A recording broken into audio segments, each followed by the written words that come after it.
Polako. Da, šta je bilo u Amalijama na svadbi? Na krštenju. Na krštenju, da. Izbila je opšta tuča. Da. Neki šiptar iz Janje što drži pekaru je izvuku nož i natku na pjevača Radišu Roševića i ostale muzičare. Onda ga je neki švercer počeo udarati.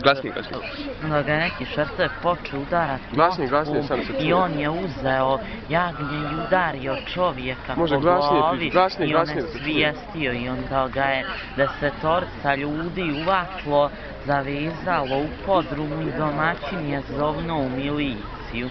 Kad posle nekog vremena neki doseljenik iz Federacije BiH je započeo tuču.